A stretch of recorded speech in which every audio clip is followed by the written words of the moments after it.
And I want to welcome you to another episode of Beyond the Surface Radio. I'm your host, Dr. Wanda J. Evans-Brewer, and today I want to speak about a type of poetic justice. So, Friday I was home, and a young woman who previously came to the home to sell sponges, she was escorted by my husband. He was the person that brought her in. She returned with another woman who had cloth. And I was excited to see the woman with cloth because I'm always in the market for it. Primarily because one of my biggest sellers on Wandaland's Naturals are my Veggie Steam gowns. And so I have to replace those quite a bit. So I invited them in. We began to go through the various cloths. Now, the highest quality of cloth here is a company called like High Target or GTE. These are really high quality cloth. There's some other companies that sell a low grade cloth that it's not, you don't want it for any serious wear, but it's good for like a quick outfit. Or if you, for me, it works for the gowns because it does get hot. It doesn't breathe like cotton, but we want the warmth. You want that heat locked in if you're doing a vaginal steam, so it's fine for me. Now, this cloth initially sold for 6 CDs a yard.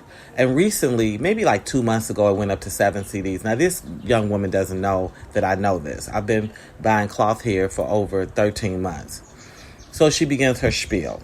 She tells me that the starting price of the cloth is 15 CDs. I said, okay, you have nothing lower, no. And we're walking through and she's picking out, sort of like the 20 CD cloth. Well, this is really what I like.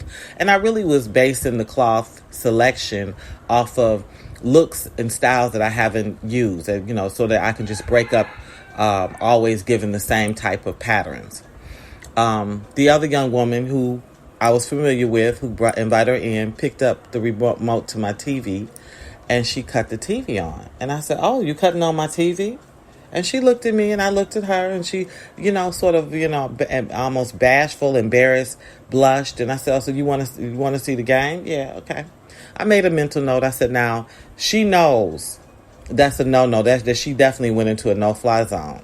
But I said, "I got somebody for you. Don't worry. You have a good time because we're gonna fix this." All right. So we go through the cloth. I select the cloth. We talk about some other things in terms of sewing and this and that and what they do. And as we're finishing, I selected 3. And so the woman is feeling good. And I said, all of a sudden I grabbed my phone and I called Isaac. Now, Isaac is a true Ghanaian man. One thing he taught me, he said, you let us deal with each other the way we deal with each other. And this culture is a bartering culture. They barter. Rarely do you ever see a price on anything. They barter. So she was sick when she heard his voice. I said, "Babe, this is what she's charging. This is what she said." He said, "Oh no, we're going to get that price down." And so I had him on video and I handed them her the phone. They go back and forth, blah, blah, blah, blah, blah. Okay. So he gets it down to 13. He wants to see the cloth. He can see it, but he can't really see it because you're dealing with the phone. Okay, fine. She's ready for me to pay. I said, "You know what? I don't want to tap my money out. I'd like to pay. Come back tomorrow. You can take the cloth with you. Hold these pieces to the side for me. Come back tomorrow and I'll pay you tomorrow."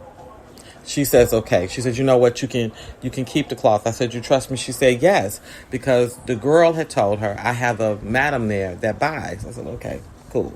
Now, if that was an American girl, it would be a compliment. It means like, look, this lady is cool. She support my business all the time. She good people. But if that's said to you and you're an American and you by yourself, it comes more as targeting. It's like, we got somebody in there that we can get some money off of. Okay. All right. So this was my thinking. I said, okay, cool. She left the cloth. Husband gets home. Now before he gets home, he wants me to send him pictures of the actual company name, the sticker on it. I send it.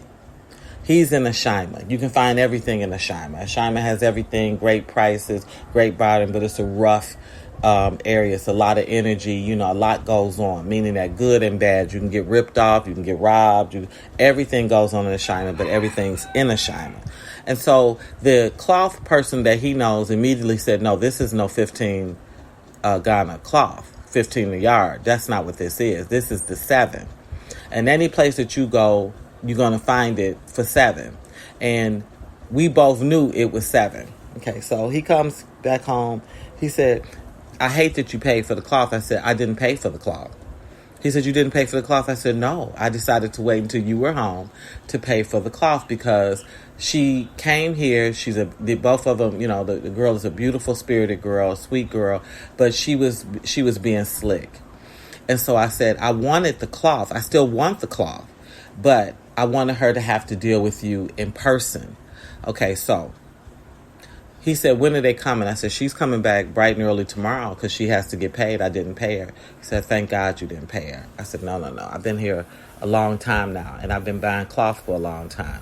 She's a young woman trying to make ends meet. She's selling cloth to live. She needs to learn how to do good business. And particularly, I want her to know when she sees me, come in here with some respect. I said her little buddy cut the TV on, and he was flabbergasted. Okay, he was outdone. Because one thing for sure, Ghanaians don't let you in their home. They don't invite them in the home. They don't invite them in the home, have them sit down and do anything. So she already, as a community vendor, was already crossing a line, and she would never have done it with him here. Okay, so I'm not in the business of locking horns with you. I got somebody for you. I gave them what they like. I gave them Isaac. I gave them their own kind that's going to deal with them on their own terms. And there's going to be no misunderstanding because he speaks your language. So he came. Okay. The next morning they came. Happy, walking up. You could see the joy. And he answered the door. And they didn't want to come in. And so it took them a long time to kind of like take off their shoes. And I said, come. I was having breakfast. I said, come. They came in. They barely could speak. The hello was very muffled. And he, set them down and he got the cloth and he began to talk. And so he challenged them. He said, so what did you believe? You believe because this American woman was here that you could cheat her? And they said, no, that's not what it was. The lady tried to explain, the young woman tried to explain that she believed her cloth to be a lower grade of GTE. He said, full well, this is not that. This is 7 Ghana. This is 7 Ghana a yard. So he said, I'm not going to allow her to buy this cloth. If you even tell me 8 Ghana, she can't buy it. If you want to sell this cloth, you're going to sell it for 7, like everybody else around here. But otherwise, you have to take it and go. I'm not allowing her to buy it. And she said, okay. And I said, is that okay with you? Or I said, you're welcome to take it, baby. You don't have to. She said, no, it's fine. Okay, so we settled that. The girl, he said, you showed how poorly your home training is.